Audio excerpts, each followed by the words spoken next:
Olá, estudante, tudo bem? Bem-vindo aí a mais um vídeo do canal. Esse aqui é o primeiro vídeo de uma série que eu vou começar agora, visando uma revisão aí para o Enem 2020, tá? Começando com a Química Orgânica, os principais temas que têm caído nas últimas edições do Enem.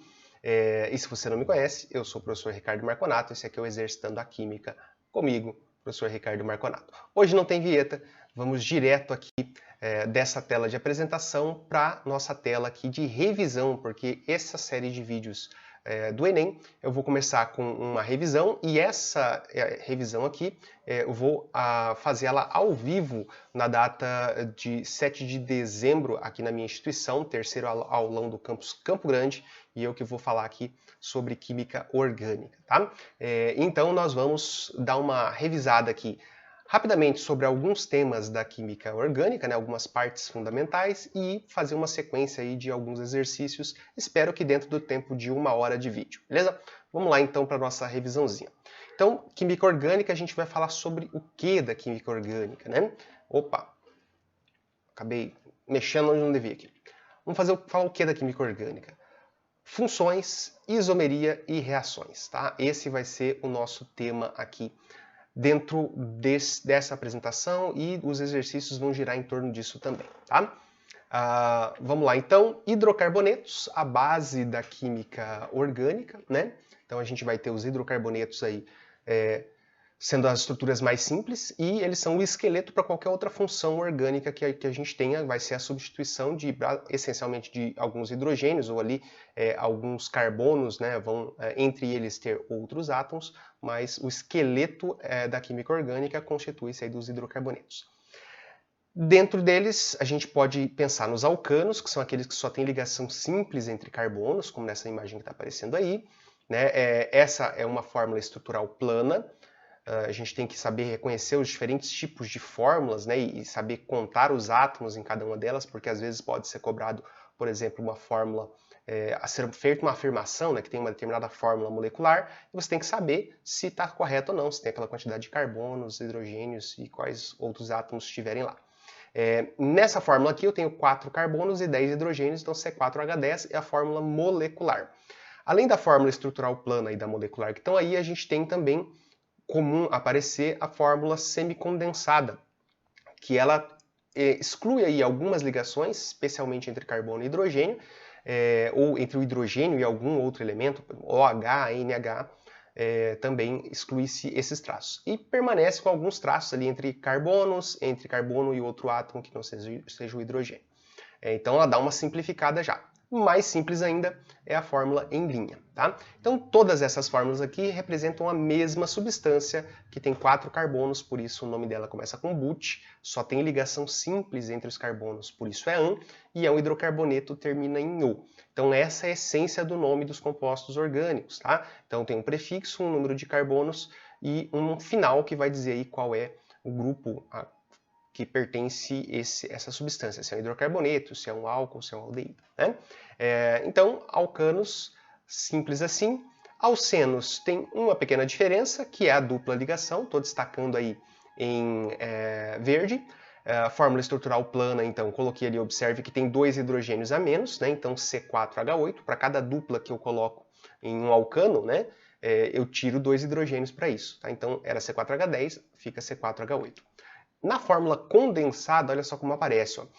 A fórmula condensada não mostra as ligações químicas, tá? Então ela representa a molécula sem qualquer traço representando as ligações químicas. Então a gente tem que olhar ali, ó, aquele CH e saber que, né, o carbono está fazendo ligação para um lado com o hidrogênio, tá? Este carbono aqui, ó, que eu estou indicando ali com o mouse, ó.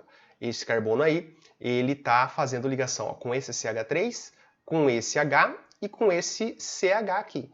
Então, se ele está ligado a 1, 2, 3, que é o outro carbono, cadê a quarta ligação dele?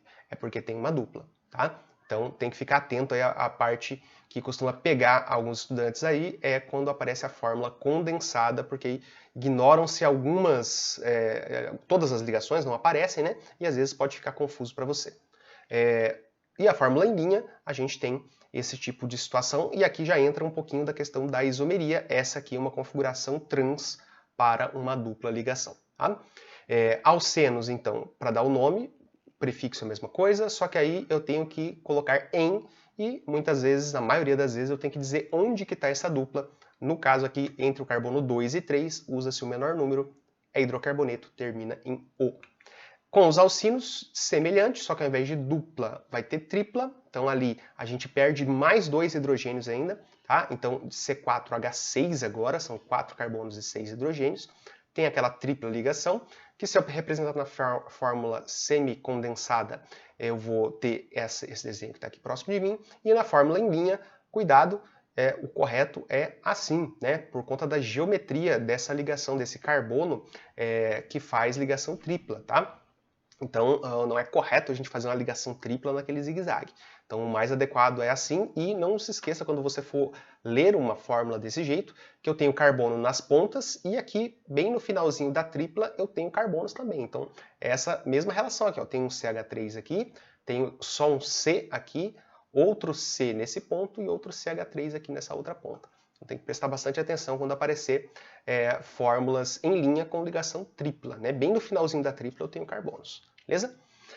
Então, os hidrocarbonetos, né, como os alcinos, também vão ter o nome começando com but, no caso aqui com 4 carbonos, é um número de carbonos, só que aí vou colocar in no nome. Por isso que eu destaquei lá no alcino, in, em vermelho, e no alceno tinha destacado em, e termina em O aqui porque é hidrocarboneto. Também tenho que indicar a posição dessa dupla na maioria das vezes, tá?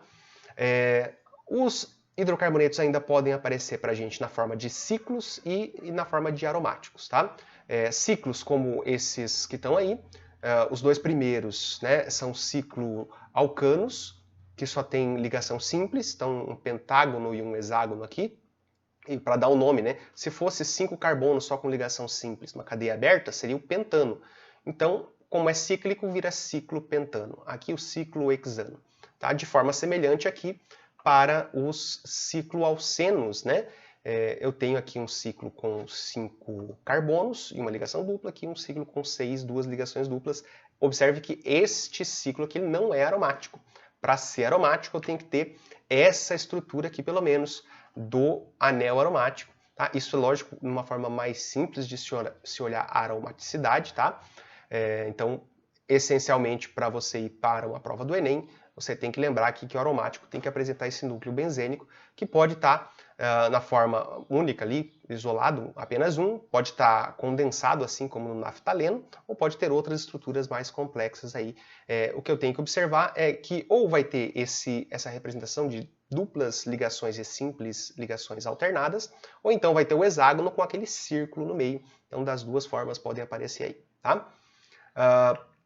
Das funções orgânicas, então eu separei aqui 12 das principais funções orgânicas para a gente revisar a carinha delas.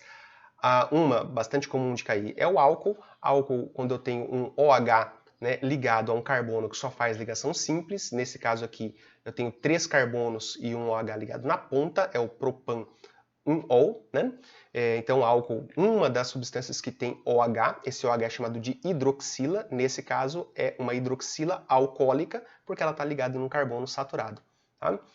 O éter também tem oxigênio, só que esse oxigênio está entre 2 carbonos. Então aqui eu tenho o oxigênio, um carbono para um lado, outro carbono para o outro. Então oxigênio entre 2 carbonos, éter. Desde que nenhum desses carbonos ligado ao O seja dupla O, porque se for dupla O vai ser outra coisa. Tá? Então aqui eu tenho um éter metoxietano. Tá? Próximo aqui, um aldeído. Não é a forma mais comum da gente ver os aldeídos, mas coloquei ali para destacar o grupo funcional, né? O grupo funcional do aldeído é um C-dupla-O ligado a H. Porém, do outro lado, ou vai ser hidrogênio ou vai ser carbono, tá? Porque dependendo se eu colocar um oxigênio do outro lado, já o aldeído perde a essência ali. Para ser aldeído, um lado tem que ser hidrogênio aqui dessa carbonila e o outro lado ou é outro hidrogênio ou é um grupo que tenha carbonos, tá? Que não sejam aí dupla ligação com oxigênio.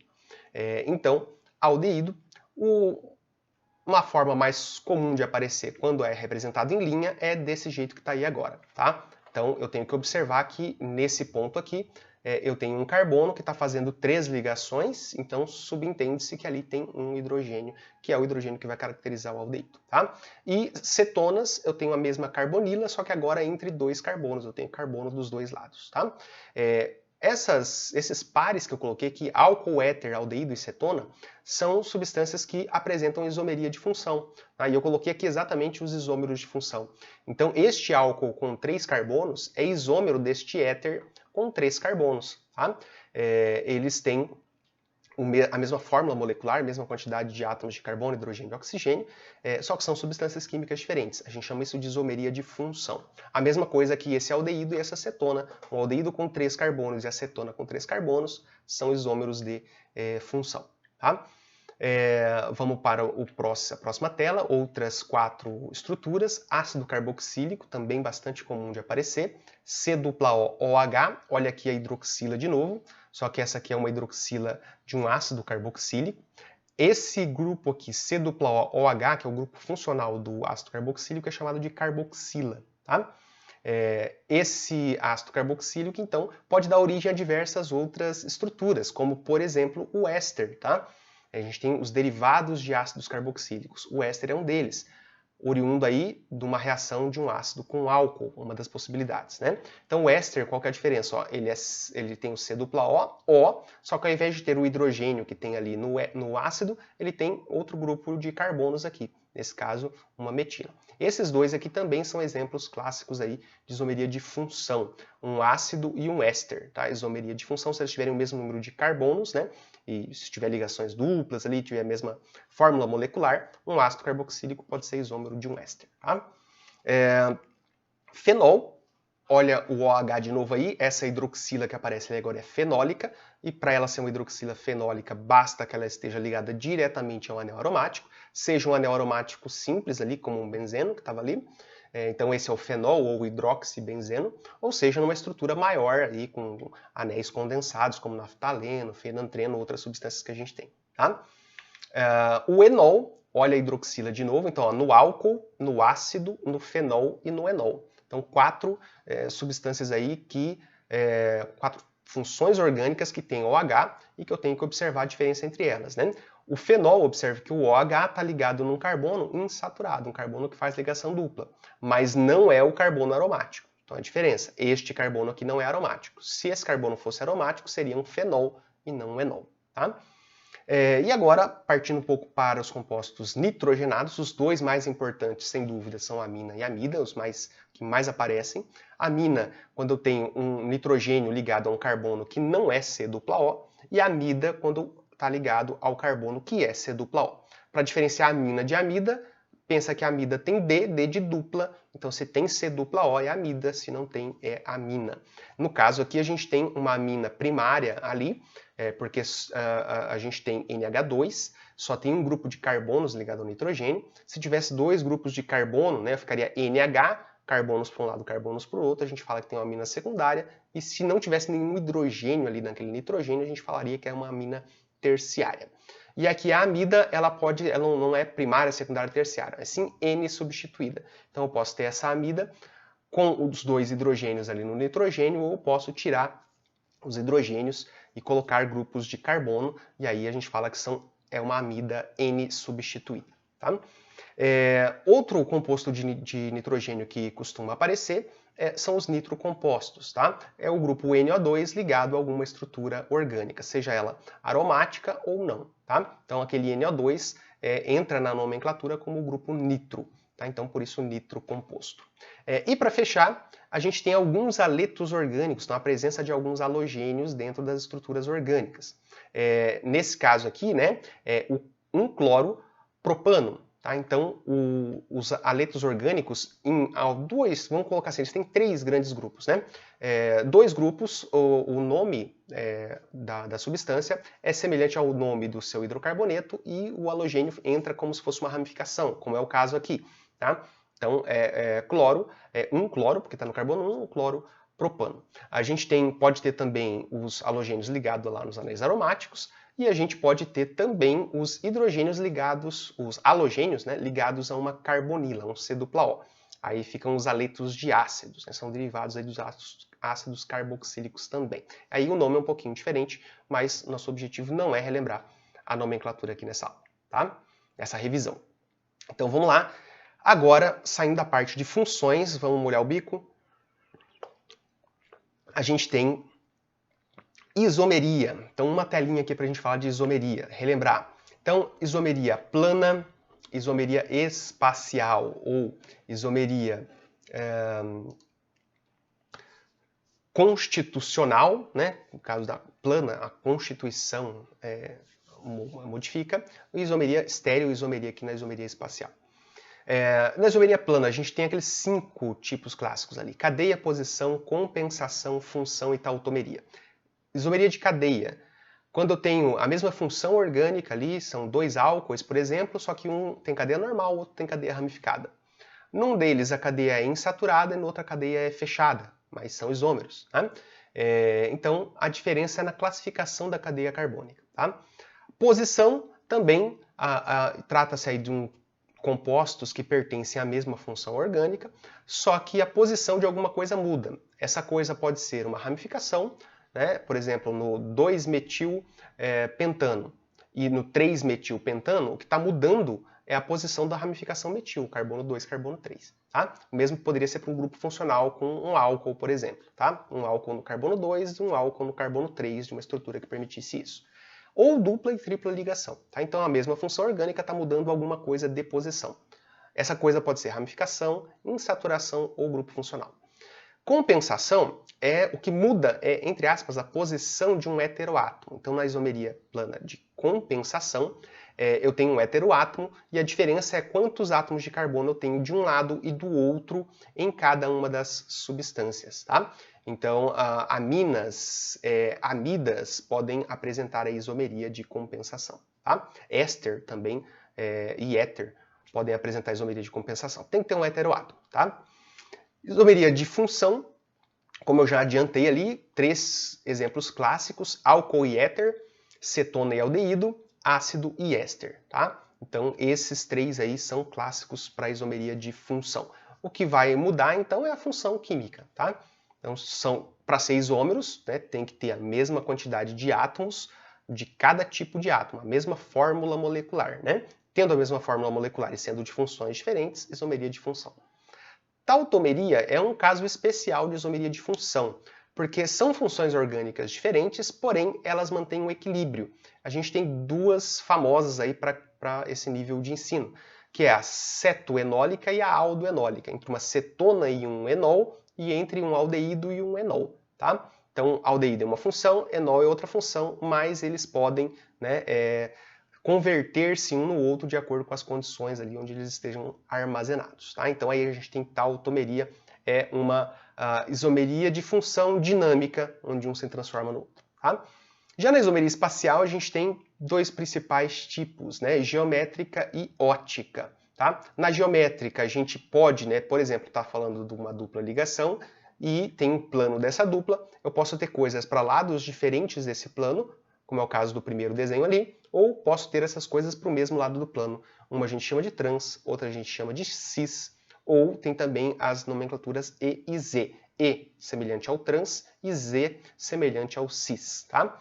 A isomeria ótica, geralmente o que a gente aborda é a presença desse carboninho aqui, que é o carbono quiral. Ele é geralmente indicado com asterisco, e ele é quiral quando todos esses R's aqui, que seriam substituintes qualquer, hidrogênio, CH3, o CH2, CH3, um etil, um OH qualquer, grupo que for ali, sendo carbono ou não, mas esses substituintes aqui, esses R's, né, esses radicais, se eles forem todos diferentes, tá? Então eu tenho um carbono quiral, e aí a gente pode ter esse carbono quiral resultando aí em uma atividade ótica da substância. Tá? Se vai ou não desviar a luz, né, determinada substância, aí depende de uma série de outros fatores, depende de quantos carbonos quirais eu vou ter, é uma outra história. Mas uma condição bastante comum para cair aí no Enem é você identificar aqui esse carbono quiral, beleza? Então, isomeria, essa relembrada aí, 7 tipos principais, 5 deles plana e 2 espaciais, que dependem do arranjo espacial. Aqui, a sequência de ligação dos átomos é a mesma. Lá, na isomeria plana, não. Os átomos estão conectados de formas diferentes. Então, a fórmula estrutural da isomeria plana ela é diferente. Na isomeria espacial, a fórmula estrutural ela é a mesma, a conectividade dos átomos é a mesma. O que muda vai ser a orientação espacial que esses átomos vão ter ali na molécula. Tá? Então, de reações, quais que a gente vai relembrar aqui? Reação de combustão, essencialmente, cai mais na parte termoquímica, não tanto na química orgânica, mas pode ser que apareça. Então, combustão completa quando gera gás carbônico e água, CO2 e água. Incompleta eu posso ter gerando CO e H2O e C e H2O. Tá? Então, geralmente são esses três padrões aí. O mais comum é aparecer combustão completa. A dica é, pega aqui, né, a molécula orgânica, reage com oxigênio, vai formar uma dessas situações aqui, CO2 mais água, CO mais água ou carbono mais água. O número de carbonos vai sempre vir aqui para o CO2, para o CO ou para o carbono, fuligem, e o número de hidrogênios vai sempre vir para a água. Então você balanceia primeiro o lado direito e depois você conta os oxigênios aqui e aí consegue acertar os oxigênios do outro lado. Tá? Cuidado quando tiver oxigênio aqui na molécula orgânica. Às vezes a gente se esquece de contar aquele oxigênio e acaba errando aí porque faltou ou sobrou algum oxigênio no nosso cálculo aí. Então, combustão, a maior parte das vezes não está associado diretamente à química orgânica, muito mais à termoquímica, mas pode ser que apareça. Substituição, aí sim, a gente tem aqui um padrão genérico de substituição. Então, eu tenho lá um grupo orgânico aqui, ó, representado por esse C. Vou ter um átomo, um grupo de átomos ligado a ele. E esse átomo ou grupo de átomos vai sair e vai dar lugar a um outro átomo ou grupo de átomos, tá? Que aqui eu estou chamando de B. E o A, que saiu da molécula orgânica, vai se juntar com o que estava antes com o B, tá? E aí vai virar um AX. Esse é um modelo genérico que pode ser aplicado a várias situações diferentes aqui de reações de substituição. Se você lembra lá das reações inorgânicas, né, aqueles 4 tipos clássicos lá, né, 4 tipos clássicos: adição, decomposição, simples troca, dupla troca. Então, uma reação de substituição é um paralelo aí que a gente tem nas reações inorgânicas de dupla troca, tá? E aí a gente pode ter aqui, né, substituição por cloro, né? Então, ser aqui um Cl2, eu posso ter uma nitração, uma sulfonação, tem alguns tipos aí, mas todos eles vão seguir esse mesmo padrão, tá? Lembraram? Então vamos para o próximo aqui. Reações de adição. Adição geralmente é a dupla ligação e geralmente é a dupla ligação entre carbonos. Não é exclusivo, mas é o mais comum. Posso ter uma adição a tripla ligação também, tá? Então na adição eu tenho ali a dupla ligação, eu costumo fazer assim, pega a dupla, na adição eu quebro uma das ligações, que é a ligação mais fraca, que a gente chama ela de π, e eu coloco duas coisas aqui, uma desse lado e uma desse lado. Então, reações de adição, tem aplicações aí bem próximas do nosso dia a dia, a margarina, os polímeros, alguns deles são feitos por reações de adição como essa. No polímero um pouco diferente, porque aí eu não tenho só uma abertura e alguma coisa entra aqui e para. Isso aí acontece repetidas vezes, né? Então, reação de adição tem esse padrão. Eu pego dois reagentes e transformo num único produto, numa única forma.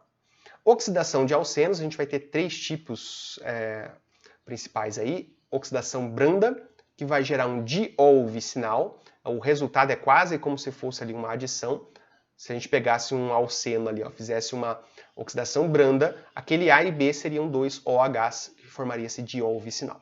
Pode ser uma oxidação enérgica, que aí vai ter como produto cetona e ou ácido carboxílico, ou um ou outro, com o detalhe que se for uma dupla ligação terminal, lá no final da cadeia, que tiver um CH2 no final, esse ácido não vai ser um ácido orgânico, vai ser o ácido carbônico, que é um ácido inorgânico e instável, ele se decompõe em gás carbônico e água. Tá? E a ozonólise, que é um meio termo aí entre a branda e a enérgica, né? Ela nem é tão leve quanto a branda, que só quebra a ligação π, ela quebra as duas ligações, né, a sigma e a pi. Então, na branda eu faço uma quebra semelhante à adição, né, só quebra uma das ligações. Nas outras duas, enérgica e ozonólise, eu rompo a cadeia, tá? Quebra a cadeia carbônica. As duas ligações são rompidas. Qual que é a diferença, então, da enérgica para a ozonólise? A ozonólise pode gerar aldeídos, coisa que não acontece com uma oxidação enérgica. Então, na enérgica, eu tenho cetona e ácido. Na ozonólise, eu tenho cetona e aldeído. Uma coisa ou outra, ou as duas, né? Eu posso ter duas cetonas, dois aldeídos, ou uma cetona e um aldeído.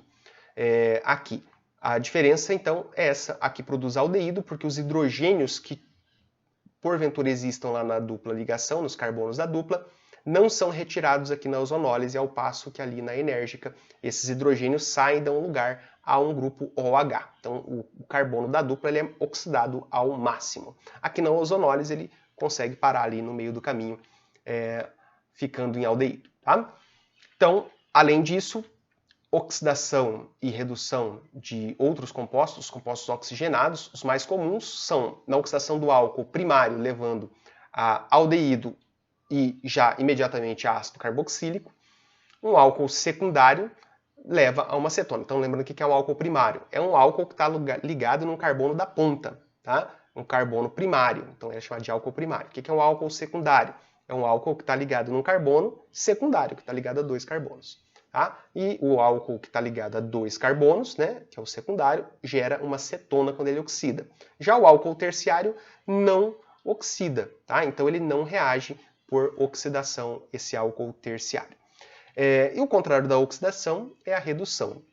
Então, algumas reduções importantes é de ácido indo para aldeído, de aldeído indo para álcool primário, que é o inverso aqui, ó, dessa parte de cima. Então, se o álcool primário oxida aldeído e vai a ácido, se nesse caminho é oxidação, no caminho contrário é redução. Então, o ácido vai para aldeído, o aldeído vai para álcool primário. E a cetona vai para o álcool secundário. Tá? Então, o álcool secundário vira cetona por oxidação, a cetona vira álcool secundário por redução. Então, os principais aí. Alguém pode perguntar, professor, mas e o álcool não pode sofrer redução? Pode, eu posso ter redução de álcoois levando aí a hidrocarbonetos. Tá? Quase terminando a nossa revisão teórica aqui, esterificação e hidrólise ácida de ésteres. Por que eu coloquei numa só? Porque uma reação é o inverso da outra, tá? Então, esterificação é a formação de um éster. A mais comum que a gente tem é a esterificação de Fischer, onde eu tenho um ácido carboxílico reagindo com um álcool, no caso aí, por exemplo, o ácido butanóico reagindo com o metanol. E eu vou fazer aí a catalisação por meio de um ácido, né, uma catálise ácida. Eu vou ter então aqui a formação do éster, que é essa estrutura que tem o C-O, O ligado a C, né? Então, esse éster aqui é o butanoato de metila, e água. Então, tem a liberação de água. Então, o contrário é chamado de hidrólise, por quê? Porque na presença de água em meio ácido, eu consigo fazer a reação inversa, tá? Então, se eu faço uma hidrólise ácida, tá? É uma quebra desse éster voltando ao álcool e ao ácido originais, tá?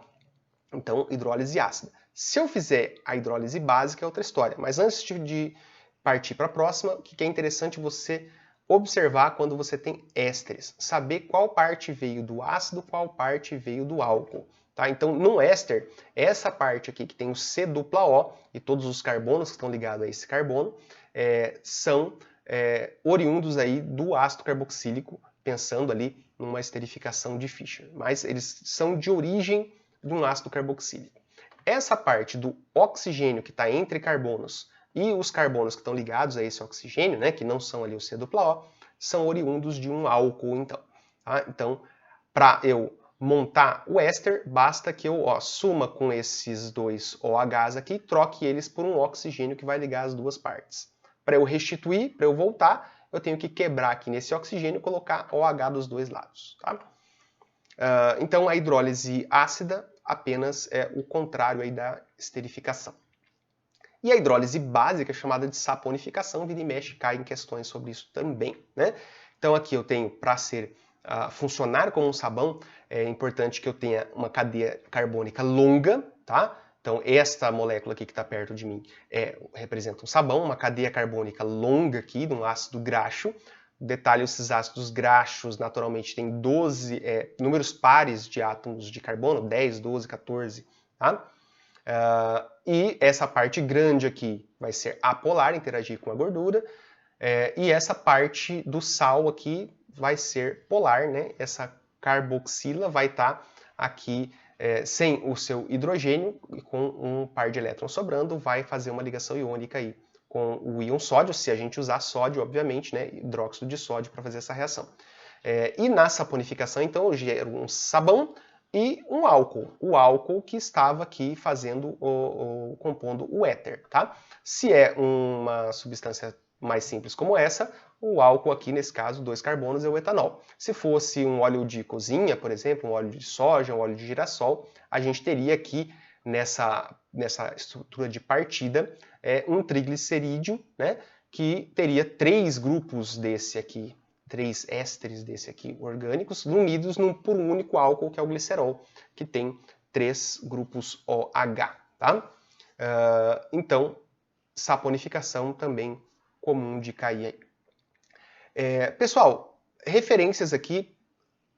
Primeira referência, aquela ali, cabeça VM, se vocês não conhecem, é Vozes da Minha Cabeça, né? O que eu aprendi de química de 96 a 2020, quando eu comecei mais ou menos a estudar química até hoje. Campo Grande, My Mind Press, 2020. Obviamente isso é uma brincadeira, mas este slide aqui, eu praticamente construí ele apenas com o que eu já sei de química.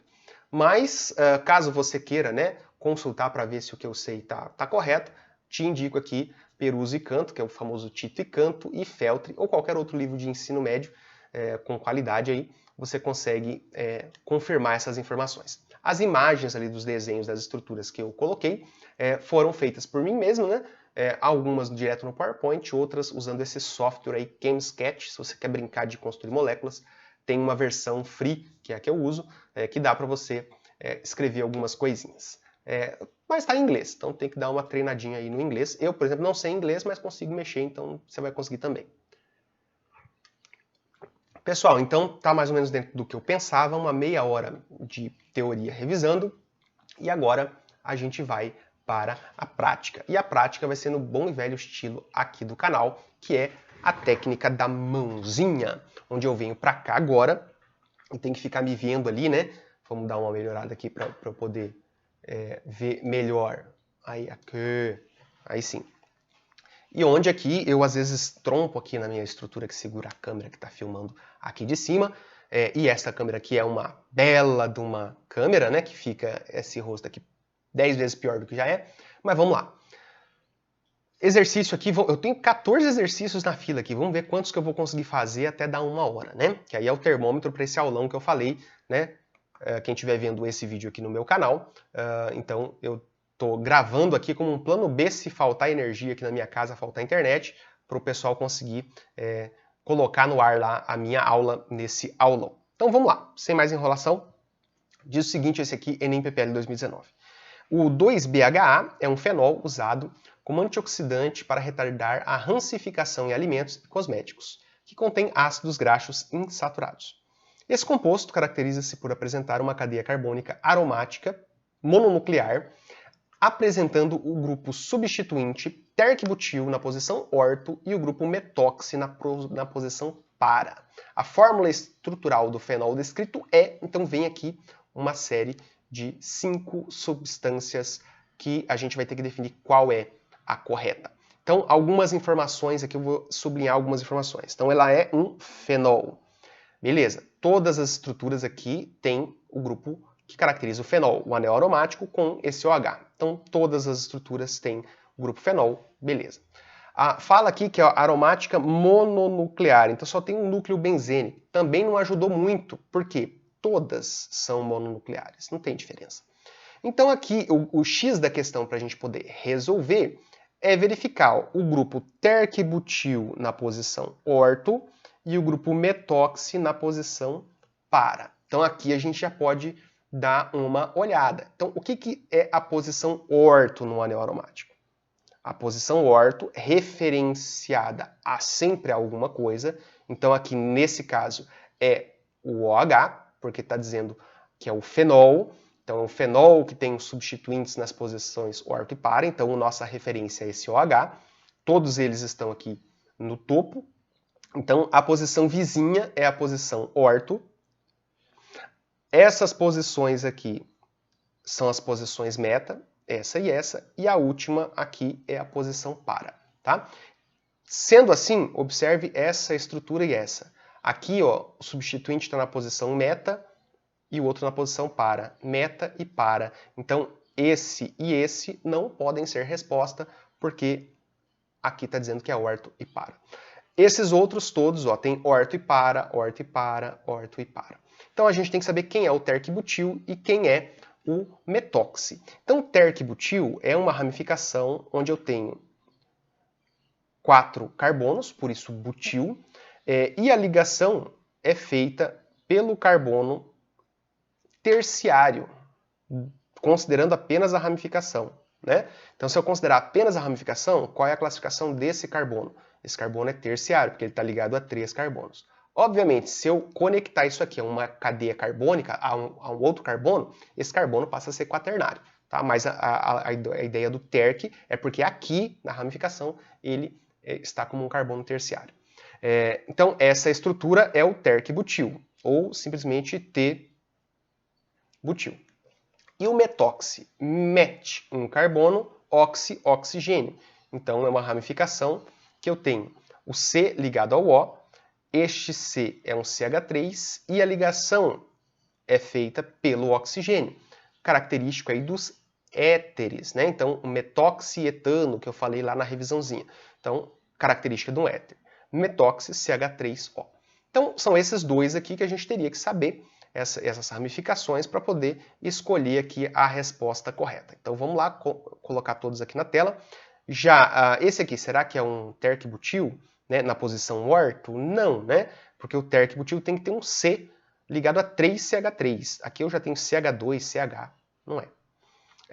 H3CO, beleza. Mesma coisa, só colocar esse H3 para cá, CH3, H3C, mesma coisa. Então aqui está correto, mas aqui está errado. Esse aqui, ó, CCH3,3. Então essa aqui é uma representação condensada desse cara aqui. Então essa estrutura representa isso aqui, ó, porque é um C ligado a 3CH3. Tá aqui. Então isso aqui está ok. Só que aqui não.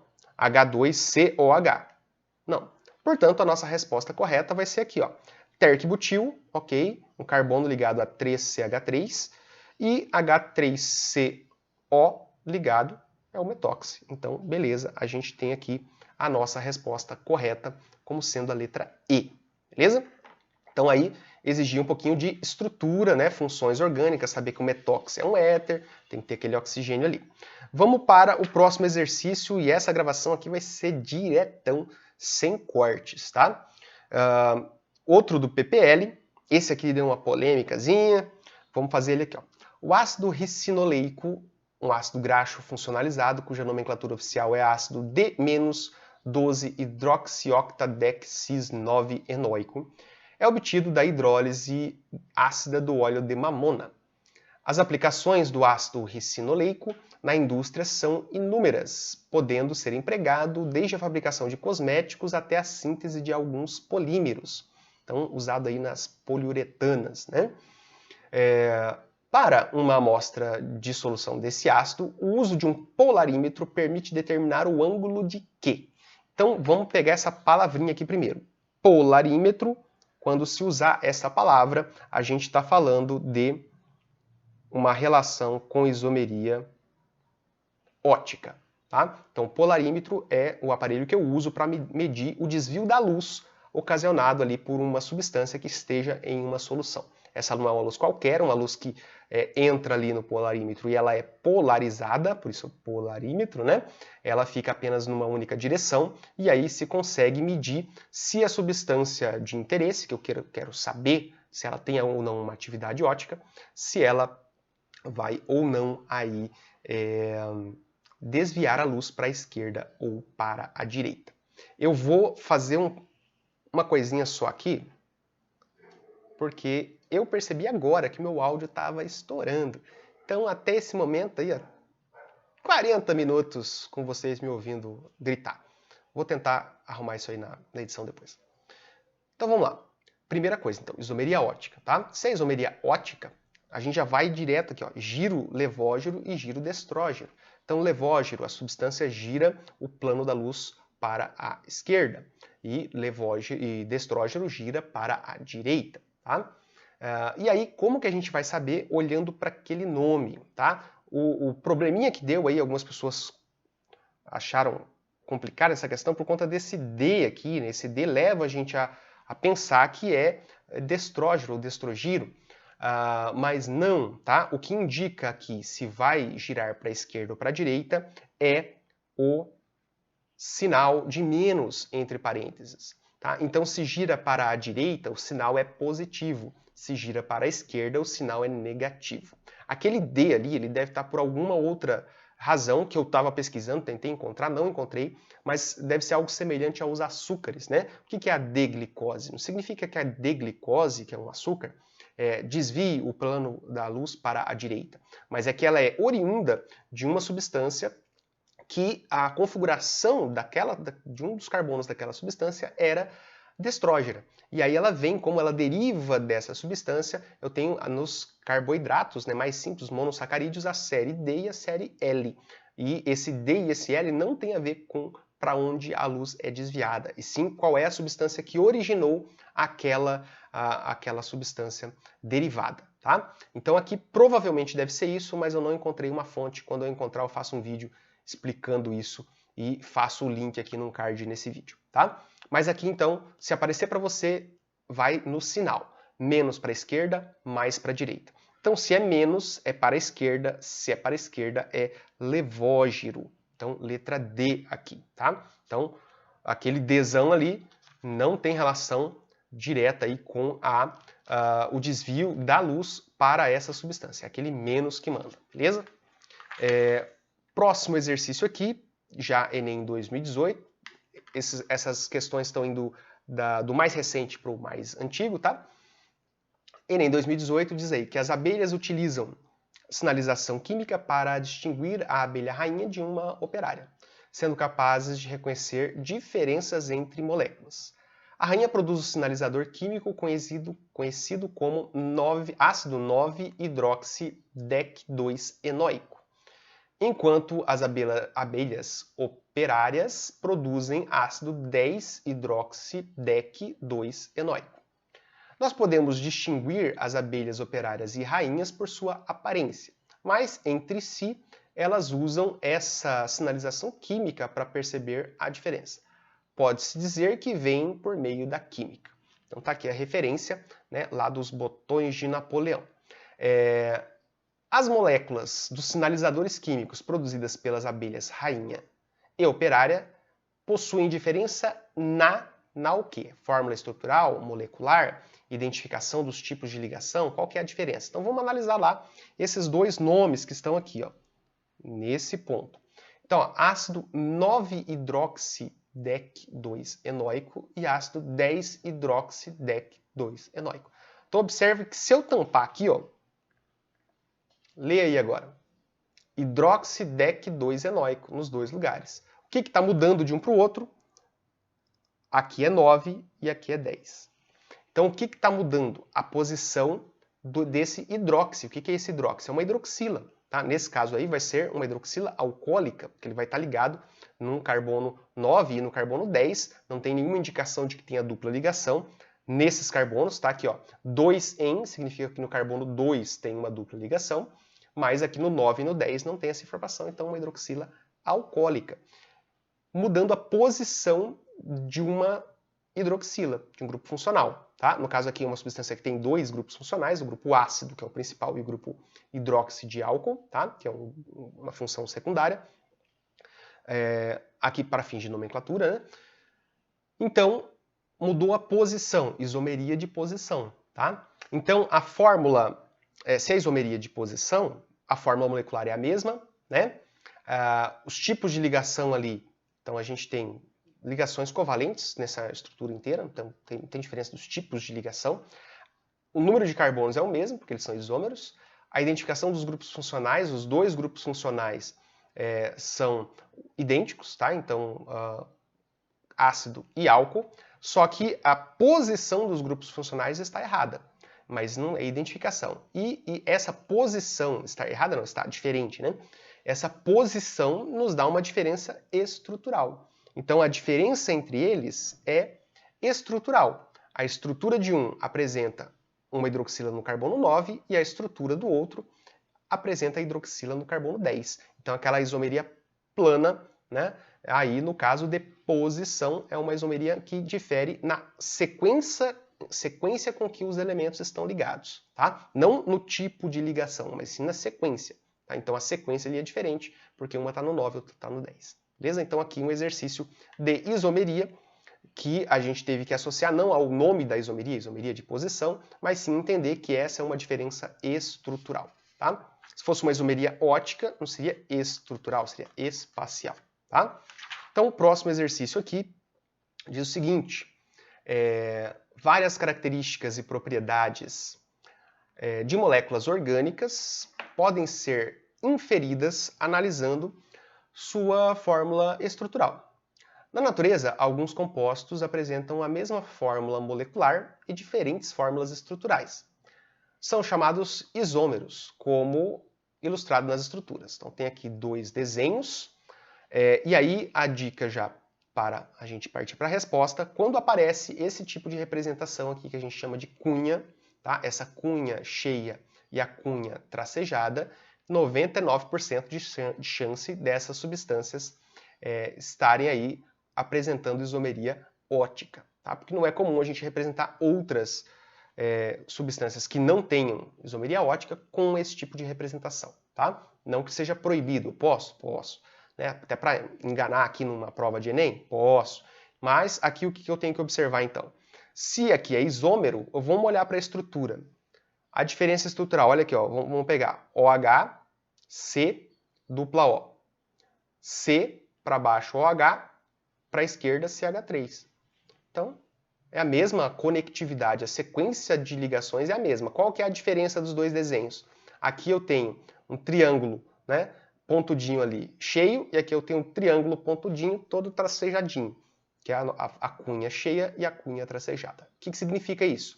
Isso aqui significa que esse OH está vindo do plano do papel para fora, na nossa direção, na direção de quem lê. E o tracejado indica que aquele OH está indo para dentro do plano do papel, tá? Para dar ideia espacial aí de onde estão esses OHs, tá? E aí, se a gente observar, né, para ter isomeria ótica, eu tenho que ter um carbono que está ligado a 4 grupos diferentes. Então, este carbono aqui, ó, ele está ligado a um CH3, está ligado a um OH, está ligado a esse grupo C dupla OH, que é uma carboxila, e como ele só faz 3 ligações, aqui aparente, né, mostrando pra gente, é porque tem um hidrogênio escondido, a quarta ligação é com o hidrogênio. Aqui é a mesma coisa, ó, CH3, um OH, a carboxila e o hidrogênio que está subentendido ali. Tá? Então são 4 coisas diferentes ligadas nesse carbono, é um carbono quiral. Portanto, né, aqui eu já estou dando a dica já desde o começo, você já sabe, né, que a isomeria aqui é a isomeria ótica, né? Então quando aparece esse tipo de desenho aqui, desconfie de isomeria ótica. Para você garantir que é isomeria ótica, faça essa conferência se são 4 grupos diferentes para ver se você não está caindo em alguma pegadinha aí da pessoa que criou a questão. Nesse caso não tem pegadinha, é isomeria ótica mesmo, tá? Isomeria de função, teria que ter funções diferentes aqui, 2 funções, né? Ácido e álcool, nos dois. A cadeia deles é a mesma, então a cadeia aqui, ó, aberta, não ramificada, homogênea, saturada. Não é geométrica, porque a geométrica pressupõe uma dupla que tenha diferenças nos dois lados da dupla. Aqui tem a dupla, mas com o oxigênio não vai apresentar isomeria geométrica. E de compensação precisa de ter um heteroátomo, um átomo diferente de carbono entre carbonos, e não existe aí nesses desenhos, tá? Então, com isso a gente fecha mais um exercício. Eu nem estou fazendo a conta aqui para ver quantos são. Deixa eu pegar uma água para molhar o bico. Esse aqui é um exercício bem legalzinho, que aparentemente é difícil, mas ele é fácil, tá? A hidroxilamina, né, NH2OH, é extremamente reativa em reações de substituição nucleofílica, justificando sua utilização em diversos processos. A reação de substituição nucleofílica entre o anidrido acético e a hidroxilamina está representada. Então, anidrido acético. Naquela revisão que eu fiz, eu não falei dos anidridos, tá? Então, eu falei do éter, né, que tinha o oxigênio entre dois carbonos e não podia ser dupla. Eu falei do éster, onde era o C-OC, e não falei do anidrido, que é um oxigênio entre duas carbonilas. Tá? Então, isso aí é o anidrido. É o resultado aí possível, né, de eu fazer de reagir dois ácidos carboxílicos e fazer uma reação entre eles. Então, também considerado um derivado de ácido carboxílico. Então, pego o anidrido, reajo aqui com essa hidroxilamina numa reação de substituição. Então, se você não sabe o que é nucleofílica, não tem tanto problema se você sabe qual é a lógica de uma reação de substituição, tá? Nesse exercício aqui, você não precisa entender exatamente o que é nucleofílica, desde que você saiba aquela lógica lá que eu puxei na revisão da reação de substituição. Então aqui tem o anidrido, reagiu com a hidroxilamina, gerou dois produtos, né? Duas linhas aqui, né? O ácido acético e um produto A, o ácido acético e um produto B. Observa que o ácido acético é o mesmo e que a diferença é que está no produto A e B. Tá? Vamos dar a sequência aqui, depois a gente vai voltar ali um pouquinho. O produto A é favorecido em relação ao B por um fator de 10 a quinta. Então, em termos de quantidade obtida, o A é bem mais obtido do que o B. Então, esse caminho é bem mais favorecido.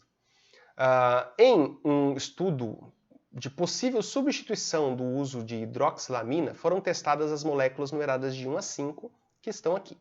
Então, observe que são modificações dessa, né? Que era NH2, tirei um H, colocou um CH3. Então, isso aqui é uma ramificação metil.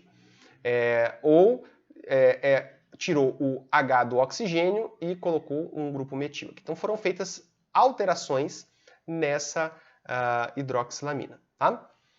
Dentre as moléculas testadas, qual delas apresentou menor reatividade? Essa é a pergunta que o Enem nos faz, tá? Então, a lógica é a seguinte, eu tenho que observar qual é o padrão de reação que eu tenho aqui, tá?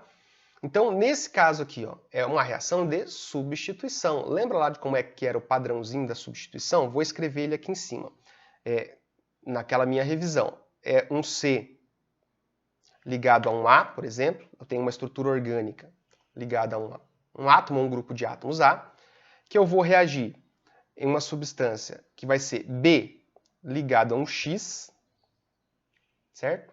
BX.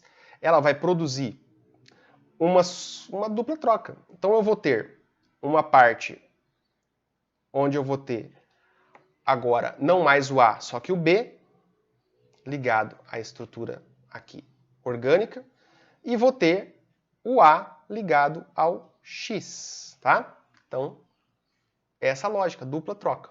Substituição é a reação de dupla troca. O que eu teria que identificar aqui para não precisar nem pensar em que é uma reação de substituição nucleofílica, tá? É observar quem é o A e quem é o B. Então, se você olhar para cá, ó, facilita um pouco. Essa estrutura que eu coloquei aqui, que seria orgânica, ela tem que estar aqui, certo? Então, observe aqui, ó, eu tenho C dupla, né, CH3, C dupla O, e aqui eu tenho outro C dupla O e um CH3. Só que aqui eu tenho, ó, CH3, C dupla O, até esse ponto tá igual. Só que aqui é H. Então, observe que desse O até esse O aqui, que eu estou tampando com o meu dedo, eu tenho esse ponto. Esse aqui é o H, que vai ser a diferença dessa estrutura para essa. Tá? Não tem esse C dupla O CH3 que vem aqui. Tem o H. Então, o que eu tenho aqui? Ó? Esta parte até o O é esta parte C, e este hidrogeninho aqui está fazendo as vezes do B. Ou seja, para esse primeiro caminho, tanto esse quanto esse, né, nos dois casos vai ser igual. Aqui, ó, eu tenho essa parte aqui correspondendo a esta parte aqui, tá? Tanto faz de um lado ou do outro, vai ser a mesma lógica, né? Estou pegando aqui só para facilitar. E o que vai ser o meu B aqui, a minha substância que vai entrar aqui? No caso, 2 hidrogênios. Tá? Então aqui eu tenho hidrogênios ligados ao N e hidrogênio ligado ao oxigênio. Algum desses oxigênios aí vem para cá, algum desses... oxigênios não, perdão, hidrogênios, né? Hidrogênio ligado ao nitrogênio, hidrogênio ligado ao oxigênio. Então um desses hidrogênios vai vir para essa estrutura, o outro vai vir para essa estrutura. Agora, se eu identifiquei quem é o B, então o B é um dos hidrogênios, certo? Então o B é um dos hidrogênios. Vou colocar assim, para a parte de cima e para a parte de baixo, tá? Então aqui, ó, o B é um dos hidrogênios ligado a alguma coisa, e aqui, para gerar essa outra linha de compostos, eu tenho hidrogênio também. Eu identifiquei que eles estão fazendo as vezes de B. E quem é o X, então? Então vamos lá. Vamos dar uma olhada aqui, ó. Se essa parte é o B, tá? Eu tenho aqui que esse restante, daqui para cá, é o A, correto? O B não, se aqui era a parte orgânica, né? C, essa aqui também é orgânica, mas é o grupo de átomos que estava ligado ali. Então, se isso aqui é o C, o que sobra é o A. Então, esta parte é o A. Para onde que foi esta parte aqui? Observe que esta parte aqui está aqui agora, ó, que é apenas o CH3, C dupla O, porque esse oxigênio já está aqui, ó. Então, eu tenho apenas essa parte ali do C dupla O com o CH3. Ou seja, esta partezinha aqui, ó, esta partezinha aqui é o nosso A. Beleza? Então, essa parte é o nosso A. Aqui é o nosso A. Se essa parte é o nosso A, quem é o nosso X aqui? Ó? Esta partezinha aqui é o nosso X.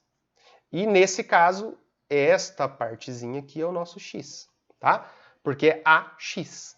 Beleza? Então vamos colocar esse X aqui. Ó. Então esse X, o oxigênio, vai estar ligado ao hidrogênio. Porque ó, é B ligado a X. A gente já descobriu que o X, que o B é o H. Então, o X vai ser todo esse restante. Eu vou colocar aqui em cor diferente. ONH2. Peguei aquela parte aqui, ó. Essa parte, então, é o X. Meu BX, observe que é a mesma estrutura. A diferença aqui desse desenho que estava já na questão para o que eu fiz agora, é que eu coloquei as duas ligações aqui e inverti. Né? Agora aqui, ó, NOHH. Vou repetir exatamente o que está ali, ó. NOHH. Observa que é a mesma coisa, ó. É NH2OH. Então, eu apenas representei aqui no formato BX. Tá? Por que isso? Tá? Porque a gente precisa saber o que é substituição nucleofílica. A gente precisa saber quem tem elétron disponível, quem vai atacar quem, saber o mecanismo aí para poder responder essa questão. Então, basta que você raciocine tentando reduzir essa substituição aqui complexa a essa parte mais simples aqui, uma dupla troca, simplesmente. Tá? Então, com base nisso, a gente vai observar qual dessas estruturas que tem este padrão, né? Qual é o padrão? Onde que houve o rompimento da ligação? O rompimento da ligação foi aqui, ó, nos dois casos. Então, nesse primeiro, rompeu uma ligação HO para poder formar os produtos. O H veio para essa parte e o ONH2 veio para essa parte. Nessa outra etapa da reação, aqui nessa parte da reação, quebrei uma ligação HN, o H veio para um lado, o N com o H que sobrou e o OH foi para o outro. Tá? Então, qual das substâncias vai ter a possibilidade de substituir a hidroxilamina? A substância que tenha algum desses dois padrões aí. Então, a gente tem que olhar substâncias que tenham ligação OH e NH. Tá? Então, aqui, tem OH? Tem. Tem NH? Tem. Então, essa estrutura apresenta as duas possibilidades. Tá? Essa estrutura tem OH? Não, porque aqui agora é OCH3. Ela tem NH? Tem. Então, ela atende também NH. Tá? Só que aí NH vai ter um rendimento menor do que esse aqui. Né? Essa daqui tem OH? Tem OH. Tem NH? Também tem NH. Então, essa aqui também tem duas, vai ter um rendimento aí também considerável. Essa aqui tem OH? Não. OCH3. Tem NH? Não. É um N com CH3 e CH3. Então essa aqui não tem nada. Ó. Nenhuma das possibilidades. Nem o OH, nem o NH. Essa aqui tem OH e não tem NH. Tá? Então a única estrutura aqui que não apresenta este padrão que a gente conseguiu observar aqui, reduzindo esta equação complexa àquela lógica ali, né, bem simplista da genérica reação de substituição, a gente tem aqui que a 4 não apresenta as condições necessárias para substituir a hidroxilamina. E, portanto, ela deve ter obtido aí, a 4, letra D, o menor rendimento, tá, das reações, dos testes que foram feitos. Beleza? Então, esse aqui é o exercício onde eu estou cravando aí 1 hora de gravação, mais ou menos, tá? Então vamos ver quantos exercícios eu consegui fazer aqui, ó. 1, 2, 3, 4, 5 exercícios de 14 já é algo bom. Então, mais ou menos é isso que eu vou conseguir fazer ao vivo lá na minha aula logo mais. Porém, como eu estou gravando, né? E você vai ter a possibilidade aí de pular para o exercício que você quiser. Eu vou resolver todos os demais aqui agora. Vamos lá. Mas antes vou molhar o bico.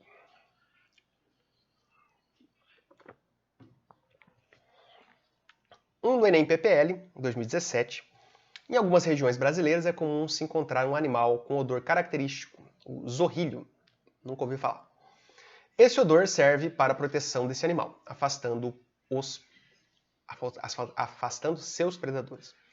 Um dos feromônios responsáveis por esse odor é uma substância que apresenta isomeria trans e um grupo tiol ligado à sua cadeia. Então, isomeria trans, tá? Eu tenho que ter ou dupla ligação ou um anel fechado, né? Um anel que não seja aromático, um ciclo alcano, que possa aí apresentar as condições de isomeria. Nesse caso aqui, pelas respostas, a gente vê que a gente está falando de uma isomeria trans em uma dupla ligação. Eu tenho que observar ali, essencialmente, os hidrogênios, se eles estão do mesmo lado ou de lados opostos, tá? E o que é um tiol, tá? Tiol é uma substância que é um análogo de um álcool, né? Só que com enxofre.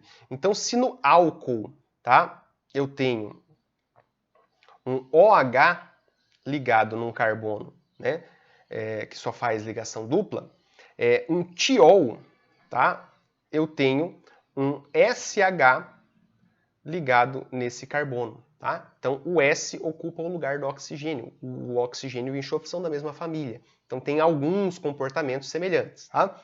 Então, por exemplo, nessa ligação aqui, tiol, o enxofre aí se assemelha ao oxigênio na forma como ele vai se ligar, tá?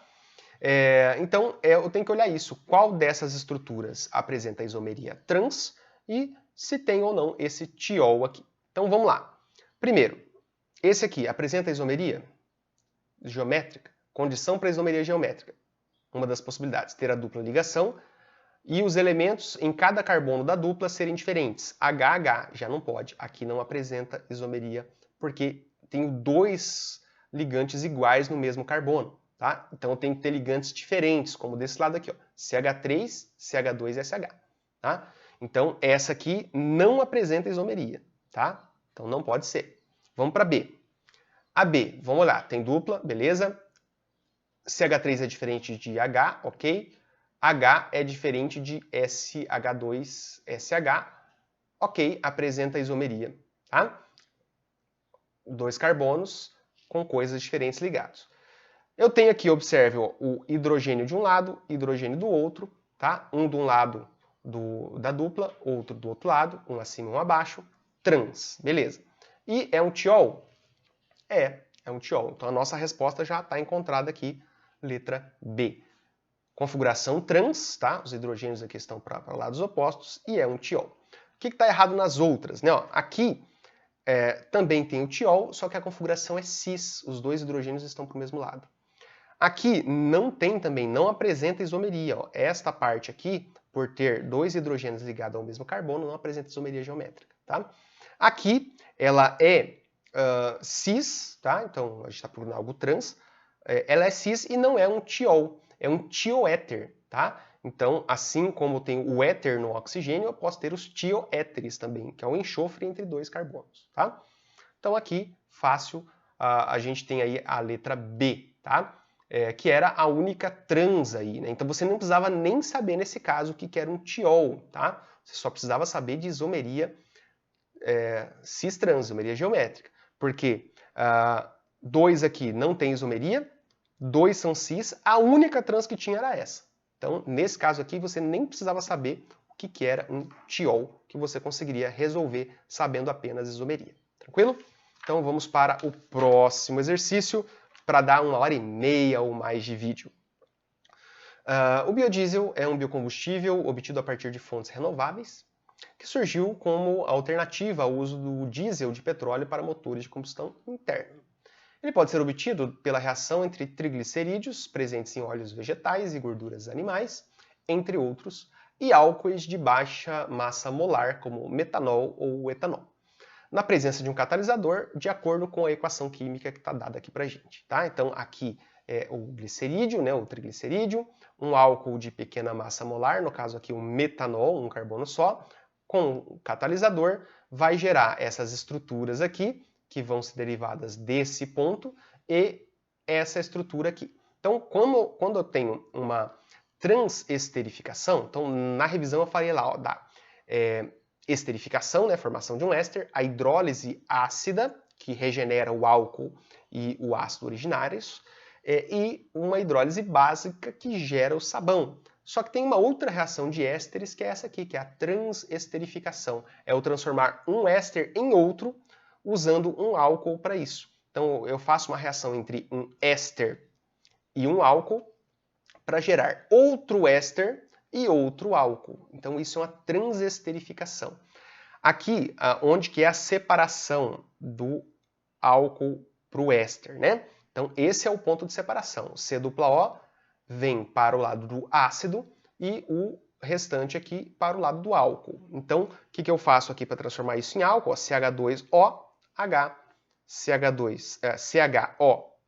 está aqui, CH2OH está aqui. Então, esse aqui é o nosso álcool, né? Que no caso é o glicerol, ou propano 1,2,3-triol. Observa aqui que o lado do nosso ácido não vai virar ácido, porque eu estou falando de uma transesterificação. Então, de um éster ele vira outro. Qual é a parte que vai entrar aqui? Ó? É a parte do álcool que vai até o oxigênio. Então, observa que esta parte, ó, foi colocada aqui nas 3 estruturas. Tá? O R1C+O está aqui, junto com essa partezinha aqui que veio do metanol. Então, eu tenho aqui a formação de 3 novos ésteres. Tá? Eu tinha um éster triplo, né, que é o triglicerídeo, e agora eu tenho ésteres individuais aqui que vão ser o biodiesel, que é a pergunta do exercício, tá?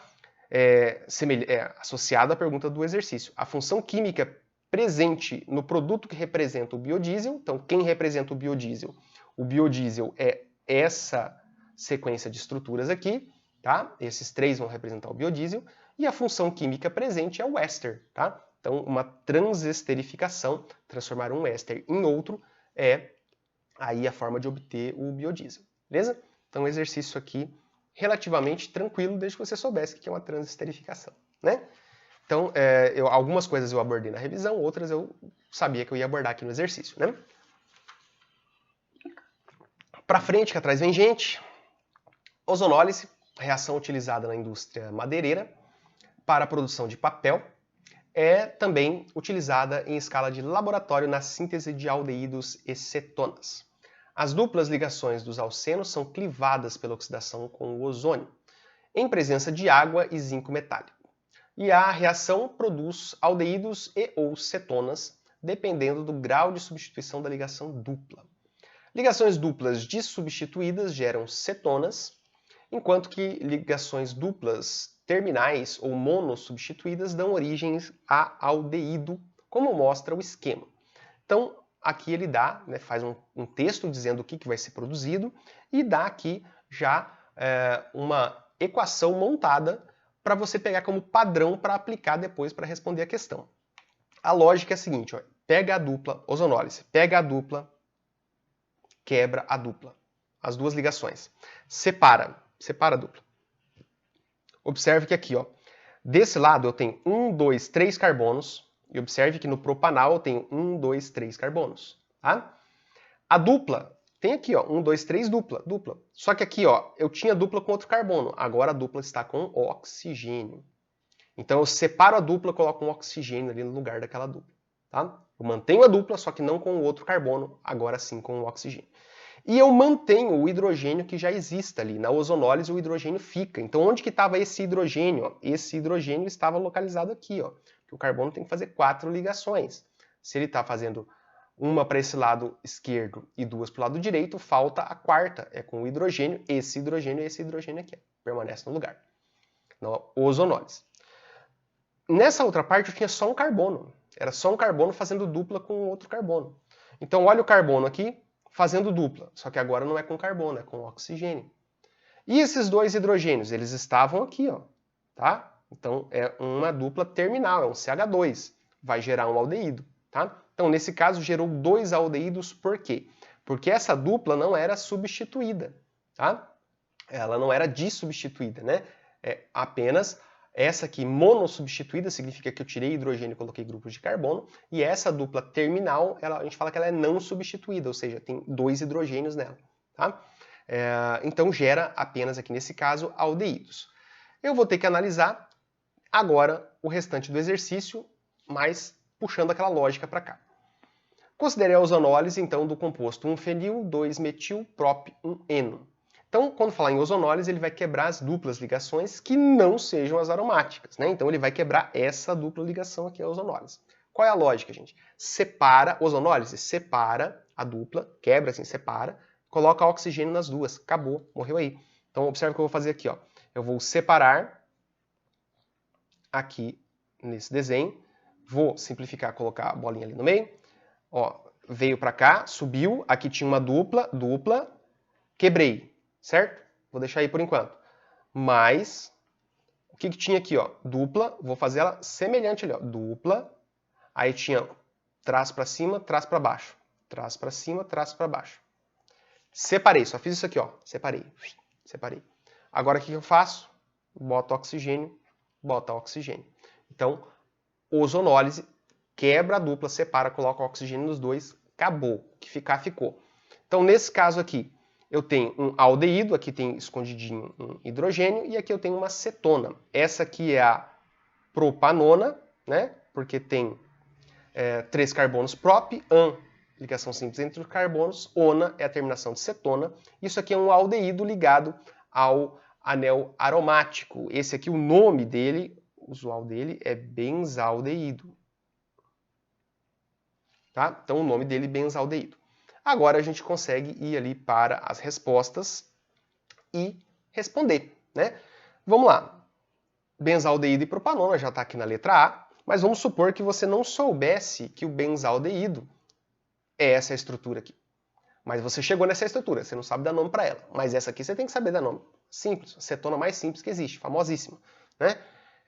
Então aqui, ó, propanona tem aqui, aqui não tem, propanona tem aqui, propanona tem aqui. Então, beleza, só tem duas alternativas com propanona. Numa delas tem a palavra do tal benzaldeído, que vamos supor que você não tem ideia do que seja, e na outra delas tem o benzeno. Ah, o benzeno você tem que conhecer também, né, amigão? Você vai pro Enem sem saber o que é benzeno, sem saber o que é propanona, aí fica difícil, né? Vamos estudar mais aí. Então, o benzeno, você sabe que é só o anel aromático. Então, se é um anel aromático com mais alguma coisa ali que ainda é um aldeído, olha, tem um benzeno e um aldeído. Mesmo que você não soubesse, você poderia usar a lógica aqui e falar que é um benzeno aldeído, benzaldeído, beleza? Mas daria para ir por eliminação se você, mesmo assim, não tivesse essa noção de que seria o benzaldeído, mas você teria que saber que não era o benzeno, tá? E aí, se tem propanona, que você sabe qual é, e não é benzeno, só pode ser a letra A. Então, fica aí também a possibilidade de você, não tendo pleno conhecimento do assunto, você ir por eliminação. Bastante útil também essa forma. Vamos para o próximo aqui, já estamos com 1 hora e mais 1 hora e 10 de vídeo mais ou menos, mas vamos lá. Se você está assistindo até agora, obrigado. Se não, você não está aqui para ouvir, mas obrigado também. Vamos lá.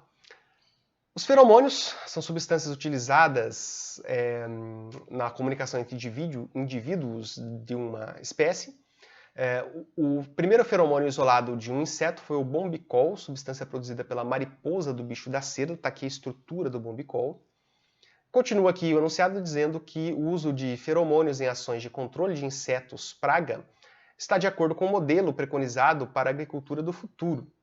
São agentes altamente específicos e seus compostos químicos podem ser empregados em determinados cultivos, conforme ilustrado no quadro. Então tem um quadro aqui que vai trazer para a gente, ó, uma estrutura química, um inseto relacionado e o cultivo aí em que esse inseto ocorre e que, portanto, poderia ser utilizada essa substância aí para esse controle da praga.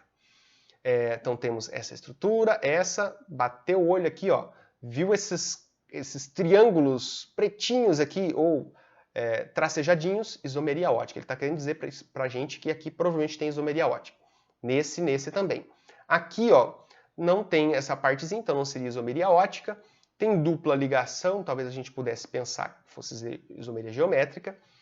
Aqui não tem nenhuma dessas informações. Aqui também tem duplas, a gente poderia ter alguma coisa relacionada à isomeria geométrica aí. Vamos ver o que o exercício está pedindo, então, né?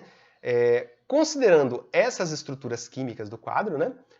O tipo de estereoisomeria apresentada pelo bombicol, então a gente vai ter que voltar lá na estrutura do bombicol, é também apresentada pelo feromônio utilizado no controle do inseto. Ou seja, considerando as estruturas, o tipo de isomeria apresentada no bombicol também está presente em qual delas? Isso que ele está perguntando. Nas substâncias utilizadas em controle de qual inseto? Então não pergunta nem o nome da substância, nem o controle do inseto. Não, uma tabela, a gente achando a substância, olha para o lado, vai ter o nome do inseto. Então aqui estão os nomes de todos os insetos ali que são alvo. Então vamos olhar qual é a estereoisomeria, já deu dica pra gente, então ou é ótica ou é geométrica. Então aqui tem dupla ligação, provavelmente geométrica, e se a gente ver não tem nenhuma indicação de um carbono que tenha 4 coisas diferentes ligadas nele, e realmente não tem, tá? Porque aqui, ó, cada ponto desse é CH2, CH2 não pode, carbono que faz dupla. De modo geral, não pode, a menos que seja um carbono que faça 2 duplas. Então a gente não tem nenhum carbono aí que seja quiral, que apresente então isomeria ótica. O que a gente tem é isomeria geométrica. Então aqui, ó, dupla ligação, eu tenho hidrogênio ligado aqui, esse grupo ligado aqui, 2 coisas diferentes, ok? Aqui eu tenho hidrogênio para cá e este grupo todo aqui, então atende aos requisitos da isomeria geométrica para uma dupla ligação. A mesma coisa aqui, e essas 2 duplas ligações aqui têm a mesma configuração, que é cis. Então os hidrogênios, ó, estão para o mesmo lado, tá? Os hidrogênios aqui estão para o mesmo lado. Cis ou aí seria Z, né? Então Z de junto, né? Eles estão juntos do mesmo lado. Então Z para lembrar, e agora Z é do mesmo lado ou separado? Lembra que Z é junto? Se os hidrogênios estão juntos, é Z, tá? Então, quando as coisas de maior, no caso, no sistema Z, não considera o hidrogênio, né? Considera o restante da molécula ali, aquela outra parte. Mas a ideia de Z é estar junto, tá? Do mesmo lado, então, cis. Mas isso aí não importaria muito. Vamos olhar para cá. Basta que, porque ele está perguntando o mesmo tipo de isomeria, né? Então aqui, essa estrutura tem dupla. Pode ter isomeria? Então, ó, nesse carboninho aqui, eu tenho 2CH3, não pode. Tá? Então, para ter isomeria geométrica, eu tenho que ter a dupla entre carbonos, uma das condições, né? E cada carbono desse tem que estar ligado a 2 coisas diferentes. Esse carbono aqui está ligado a 2CH3, não pode. Essa dupla da ponta aqui.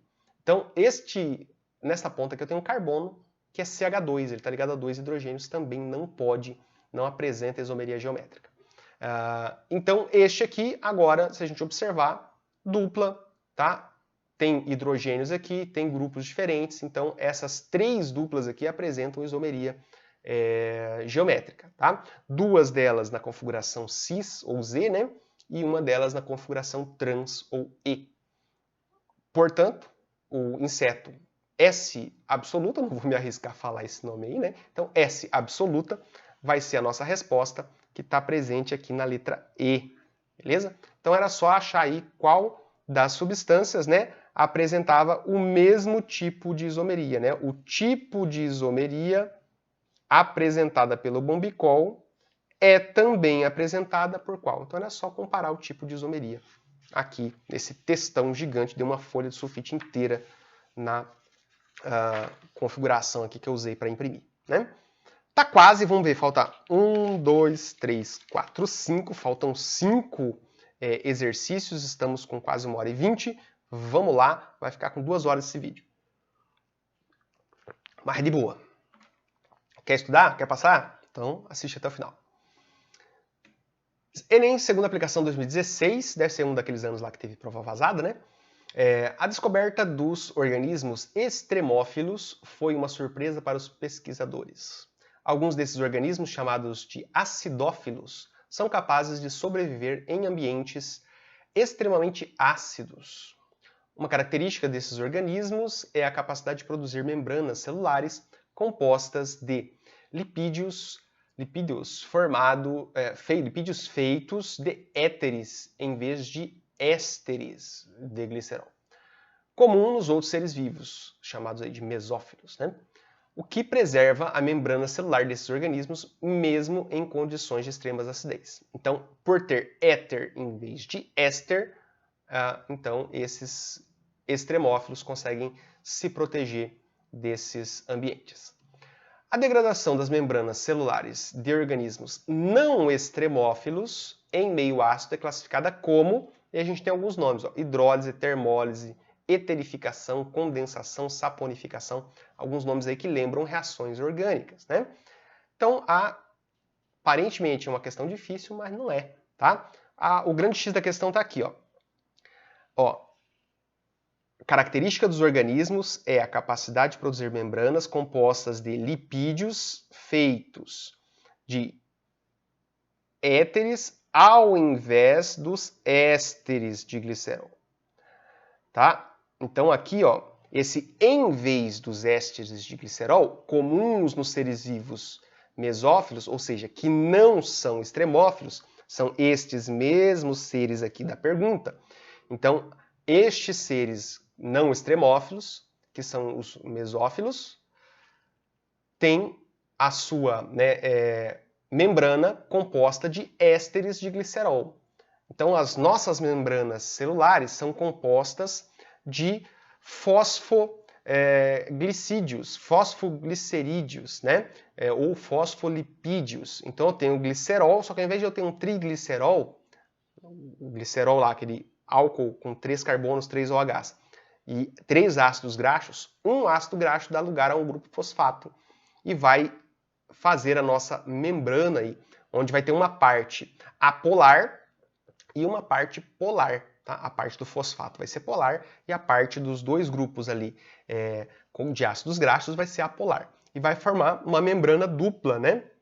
Isso dá uma pesquisada lá quando você estiver estudando para biologia, né? Mas você vai ter, né, a parte interna sendo apolar, né? Então as perninhas ali do meu fosfolipídio, as perninhas vão se aproximar e a cabeça aqui vai ficar polar, né? Então ela consigo ter a célula aí em meio aquoso, tá? E essa membrana dupla com camadas de fosfolipídios, tá?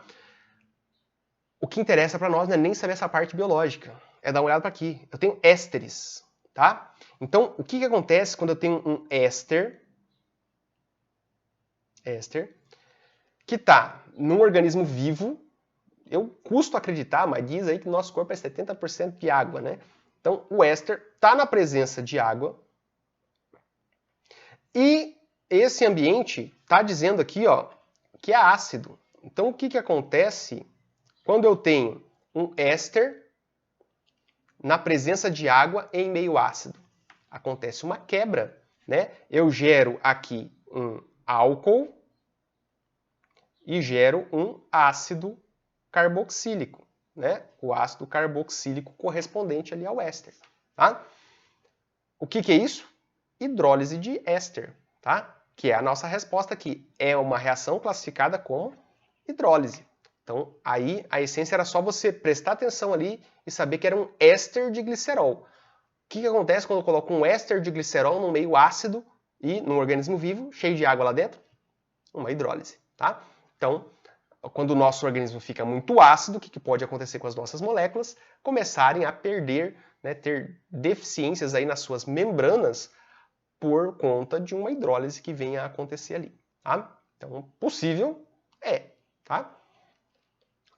Beleza? Então, essa é a resolução desse exercício. Faltavam 5, agora só faltam 4.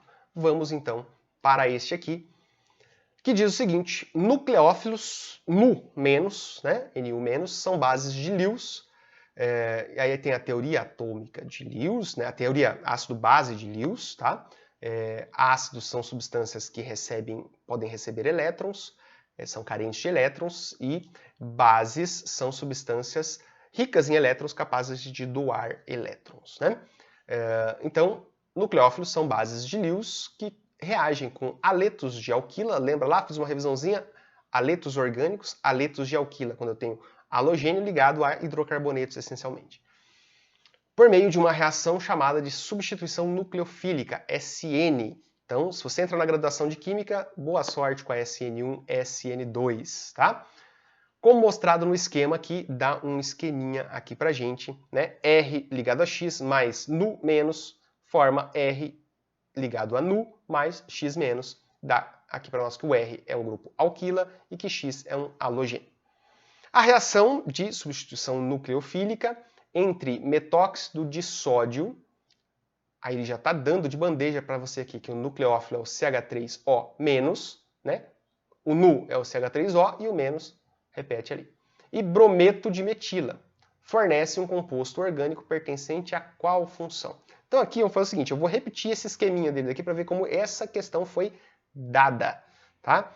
Acho que nunca mais eles colocam uma questão desse jeito aqui, ó. Rx mais Nu- vai formar RNu mais X-, beleza? Isso aqui é o modelinho aqui que eu apenas coloquei para cá. Então vamos lá. A reação entre o metóxido de sódio, que ele já colocou para nós aqui, que é o Nu, que interessa, é o CH3O-. Então beleza, ó. O Nu é CH3O-. Eu já sei que esse cara é aqui, tá? Brometo de metila. Brometo é um halogênio. O X é o halogênio. Então, o que eu vou ter aqui? Eu vou ter Br. E quem que é metila, gente? Tem que saber, né? Metila é o CH3. Vai para um Enem sem saber o que é metil, metila? Não dá, né? Vamos estudar mais aí. CH3Br, brometo de metila, tá? Então, eu já tenho aqui o meu Rx e o meu Nu. Fácil, né? Agora aqui, ó, quem que é o meu R? Meu R é o CH3. CH3 ligado ao meu Nu. Quem é o meu Nu? CH3OH. Só que aqui, obviamente, a ligação é pelo oxigênio. Então vai ser O, CH3. E quem vai ser o meu X- é o meu Br-. Tá?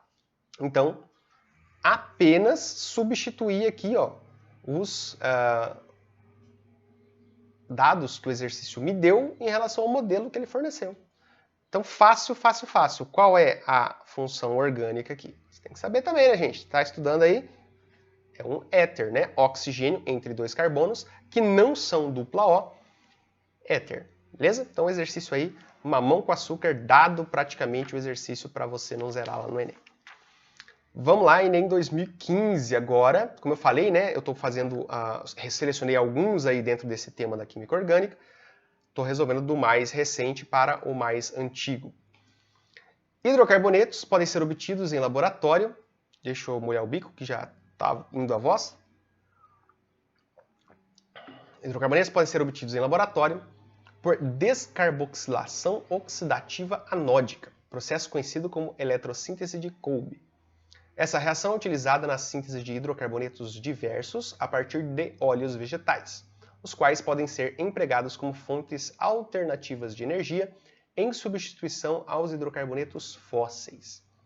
O esquema ilustra simplificadamente esse processo. Então tem duas unidades do ácido propanoico sendo submetidos a essa eletrossíntese de Kolbe, gerando aqui um hidrocarboneto com 4 carbonos e 2 CO2. Por isso, descarboxilação. Perde a carboxila, né? Vira gás carbônico. E aí vem, né, com base nesse processo, o hidrocarboneto produzido na eletrólise do ácido 3,3-dimetilbutanoico é o, e aí a gente tem que saber qual é a estrutura formada. Para isso, vamos entender qual é a lógica aqui dessa eletrossíntese de Kolbe. Observe que ela é diferente de todas aquelas reações comuns que a gente está vendo aí no dia a dia, tá? No dia a dia. Quando a gente está estudando química no ensino médio ou até se preparando para o Enem, as reações mais comuns, adição, substituição, né? Eliminação, que eu não fiz a revisãozinha aqui, não abordei eliminação, esterificação, oxidação, mas isso aqui, né? A descarboxilação. Então, a descarboxilação é tirar o grupo carboxila. Então, eu vou quebrar essa ligação aqui. E este grupo C-OH, né, vai obviamente perder esse H, vai ter duas duplas ligações, né, carbono-oxigênio, C duplo para um lado, C duplo do outro, que vira o CO2.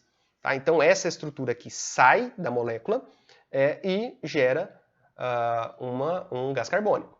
O que eu tenho aqui, então? 2 carbonos que sobram, porque tinham 3, né? Então, eu vou colocar 2 carboninhos ali em vermelho, o terceiro carboninho aqui em azul. Então, 2 carbonos, esse terceiro virou CO2, tá aqui. Tá? Então, este carboninho aqui é o carbono azul que estava lá. E por que eu tenho que ter duas estruturas? Porque aí eu vou unir. Eu vou tirar a carboxila dessas duas unidades e vou unir o que sobra. Então aqui, ó, eu vou unir os carboninhos que estavam aqui, que seriam, né, o carbono 2 e 3 de uma das estruturas. Aí eu tenho duas, eu uno aqui os carboninhos da outra estrutura. Então essa ligação química que é formada aqui, ó, ela é uma ligação que vai ligar duas partes, né, que vieram do ácido carboxílico, que perderam a sua carboxila.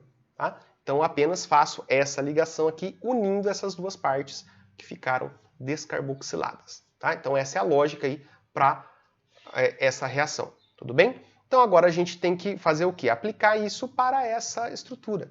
E aí a gente tem que saber associar nome com desenho. Vamos fazer aqui em linha, é muito simples. Então começa do fim para o começo. É ácido, né?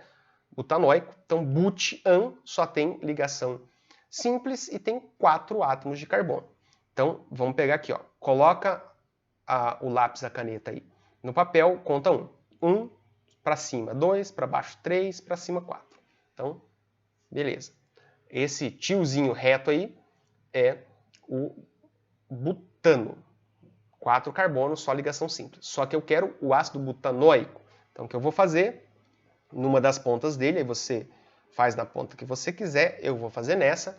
Eu coloco, então, esse é o ácido butanoico. Tá? Agora, não é o ácido butanoico que a gente está procurando, é o 3,3 dimetilbutanoico. Então, carbono 1 é o da carbonila, carbono 2, carbono 3 é esse. 3,3 de metil significa que eu vou ter uma ramificação metil para cá e uma ramificação metil para cá. Então, esse monstrinho aí é o ácido 3,3 dimetilbutanoico. Beleza? Descarboxilação, vamos aplicar o padrão.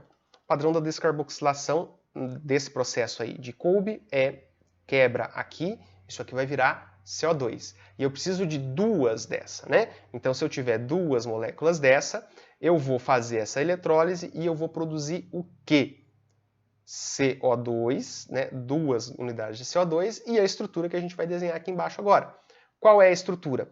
Então, observa, ó, eu vou repetir esses carboninhos aqui, ó, tá? Eram 4 carbonos na cadeia principal, né? But, um carbono foi embora. Eu vou ter esses carbonos aqui, eu vou ter um X, tá? Então eu vou ter aqui, ó, os carbonos originais, né? As ramificações, eu tenho esse X aqui, ó. Esses 5 carbonos aqui, ó, 3 que eram da cadeia principal, 2 ramificações. Então aqui, 3 da cadeia principal, 2 ramificações. As duas moléculas vão gerar a mesma coisa. Então eu vou gerar aqui, ó, os 3 que eram da cadeia principal da outra molécula e as 2 ramificações. Então tudo aqui tem o carbono, tá? E o que eu vou fazer então, ó? A gente tinha, né? Vamos pensar aqui, ó, que este ponto aqui é este ponto aqui, tá? E que para apenas fazer o zigue-zague, né? Vai ficar uma ligação maior aqui, mas vamos supor que este ponto aqui seria o ponto da outra. Não interessa aqui onde a gente vai ligar, isso aí não vai importar muito. Mas aquela ligaçãozinha que vai ter entre uma parte e outra poderia ser pensado aqui, ó.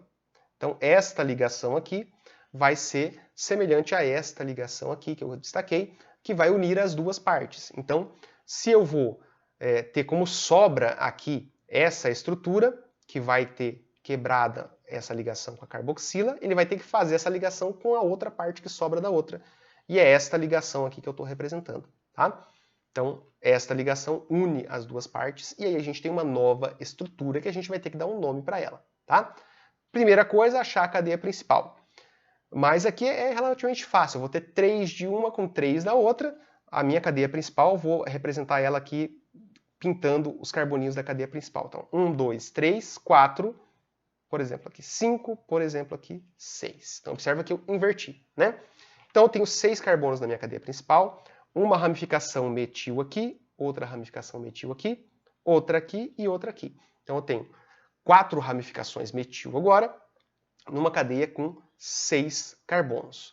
E aí, 4 ramificações metil, estão todas aqui, tetrametil, só que com 6 carbonos, ó, eu tenho só a letra B, a letra C e a letra E. Resta agora eu dar o nome correto, indicando onde estão esses carbonos. Como é uma cadeia simétrica, né? Aqui, ó, carbono 1, tanto faz eu começar de um lado ou do outro, as ramificações vão estar inicialmente no carbono 2, tá? Vamos começar aqui da esquerda para a direita, tá? Carbono 1, carbono 2, carbono 3, esse aqui de cima carbono 4, esse aqui carbono 5, esse aqui carbono 6. Então eu tenho ramificações no carbono 2 e no carbono 5.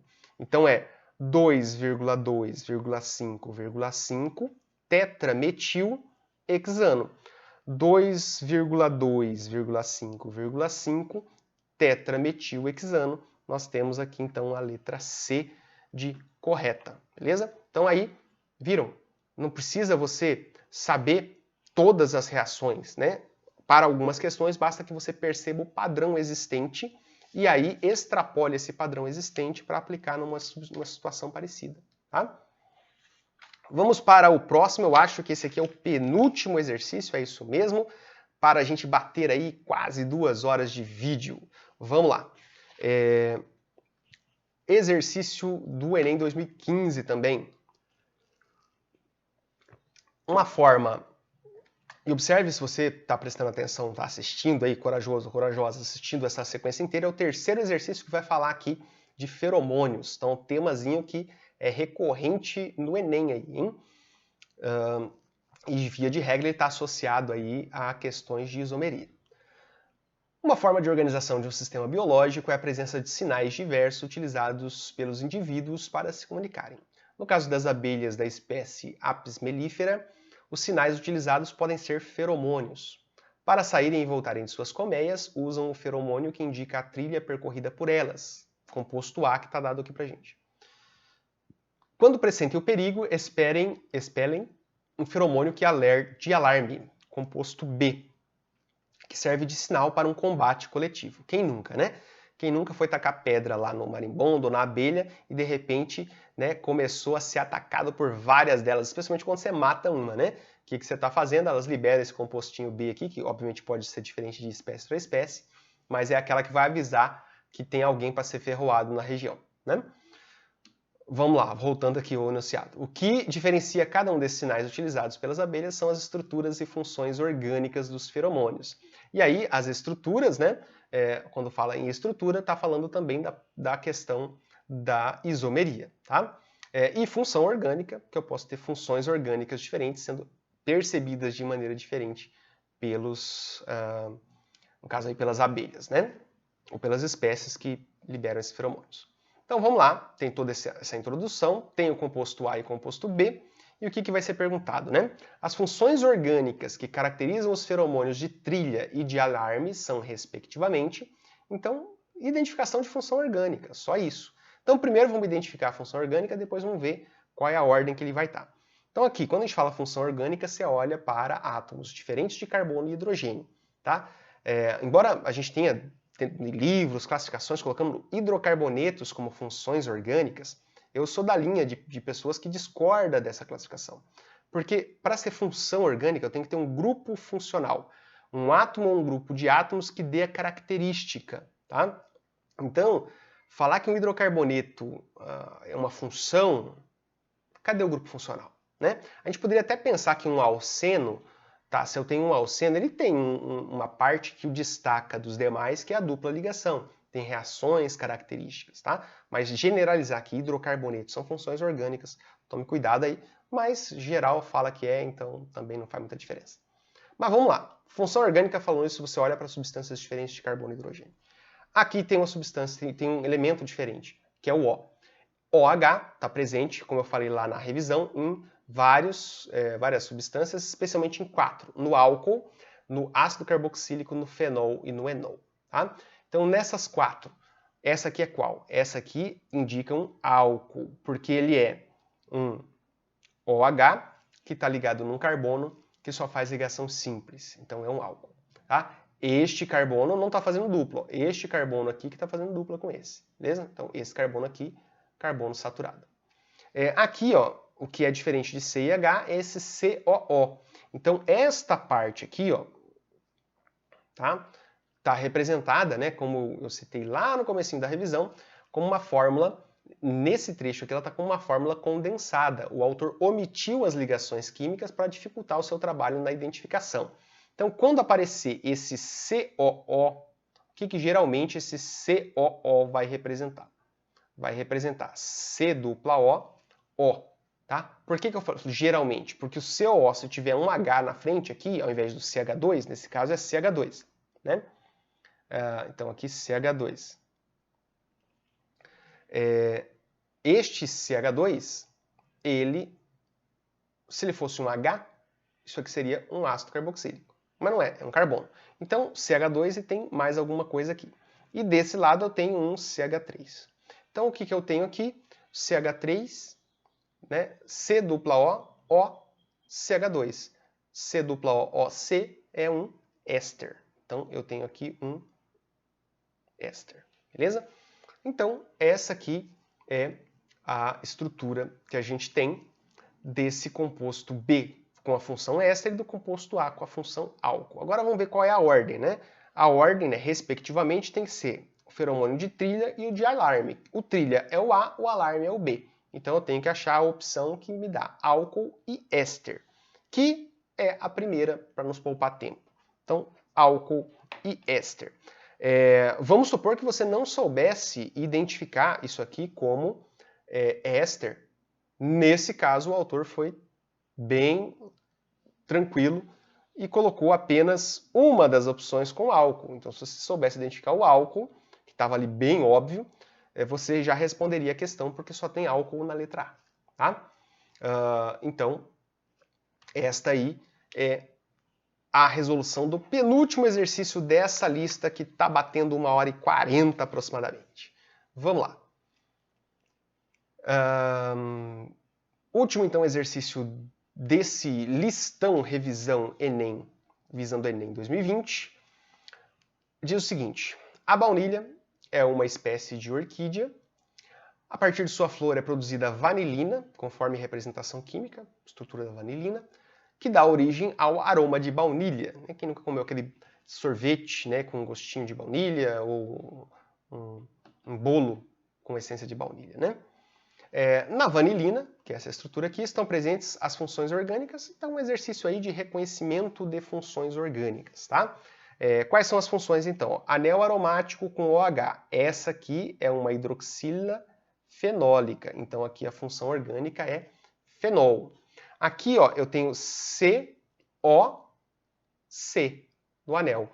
Então, o COC é um éter. Tá? Nenhum desses dois carbonos faz dupla com oxigênio, então não é éster. Oxigênio entre dois carbonos, éter. E aqui talvez seja a parte mais difícil para você, tá? Que você poderia dar uma escorregadinha aqui. E isso aqui não é a forma mais usual de se representar esse grupo funcional aqui, tá? O que representa esse COH do jeito que ele está aí, né? Eu poderia representar ele assim, ó, né? C dupla OH. Então é um grupo do aldeído. Mas ele não é comumente representado desse jeito. Geralmente ele é representado como CHO, CHO. Quando ele vai ser simplificado, ele geralmente é simplificado assim. O que o autor fez? Inverteu ali para confundir você. Mas a lógica aqui é aquela fórmula condensada. Então, suprime-se aqui as ligações, mas aqui o que eu tenho que ver? O carbono tem que estar ligado ao oxigênio e ao hidrogênio. Tá? O carbono tem que fazer 4 ligações. Se aqui fosse C ligado ao OH, eu tinha que ter CH2 aqui. Então, como não tem o CH2 ou H, que aí caracterizaria um álcool, é porque o carbono está ligado, fazendo as suas 4 ligações da forma que está aí. Uma ligação já está aqui, faltam 3. Então, ele tem que fazer 3 ligações e entre ele o oxigênio e o hidrogênio. O hidrogênio só faz uma. Então eu só posso ter uma ligação carbono-hidrogênio. Só sobra a possibilidade de estar fazendo uma dupla com o oxigênio. Tá? Então a resposta é aquela que tem fenol, éter e aldeído. Então vamos olhar aqui, ó. Fenol, éter e aldeído. Tá aqui na letra A também. Tá? E aí, se a gente olhar, ó, fenol e éter, aparecem em alguma outra? Aqui aparece o éter, não aparece o fenol. Aqui aparece o fenol, não aparece o éter. Aqui aparece o fenol, não aparece o éter. Aqui aparece éter, mas não fenol. Ou seja, também é uma reação, uma questão onde esse conhecimento aqui não faria diferença para você responder a questão. Tá? Então a dica que fica é, dá uma olhadinha, né? Vai naquilo que você sabe, naquilo que você domina, e observa se aplicando aquilo que você domina, que você tem certeza, que você estudou, se você já consegue responder, vai para a eliminação. Então, como que você poderia fazer aqui por eliminação? Você sabe que esse cara é fenol? Ótimo. Você vem aqui, ó, aqui não tem fenol, aqui tem fenol, aqui tem fenol, aqui não tem fenol. Cara, você já está entre 3, beleza? Você sabe que aqui é éter, tá? Então você já bate, ó, aqui não tem éter, aqui não tem éter, morreu, você respondeu a questão, tá? Então, procure fazer isso, né? Estude bastante para você conhecer tudo, para você saber isso aqui e comentar com o coleguinha depois da saída da prova, né? Mas aplique aquilo que você sabe e você vai ter aí uma chance de começar a eliminar respostas numa questão dessa de múltipla escolha, tá? Obviamente você vai fazer algum outro processo seletivo que tenha questões abertas, fase abertas, né? Aí você vai ter que demonstrar que você sabe mesmo aquele conteúdo, porque não dá para enrolar muito numa questão aberta, né?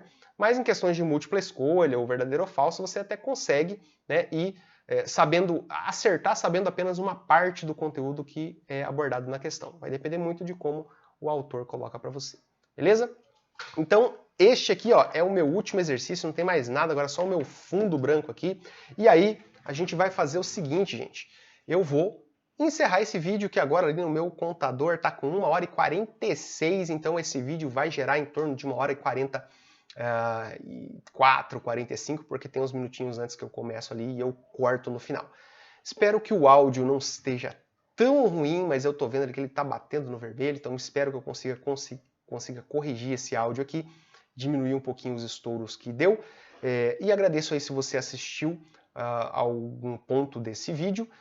Certamente poucos vão assistir 1h40 de vídeo, mas eu, como sempre, deixo a lista aqui na descrição e coloco ali agora estou colocando o sumário, né? Quando que começa cada um dos exercícios. E obrigado se você assistiu. Vou encerrar aqui, não teve a introdução, não teve a vinheta, mas tem a minha tela de encerramento. Até a próxima.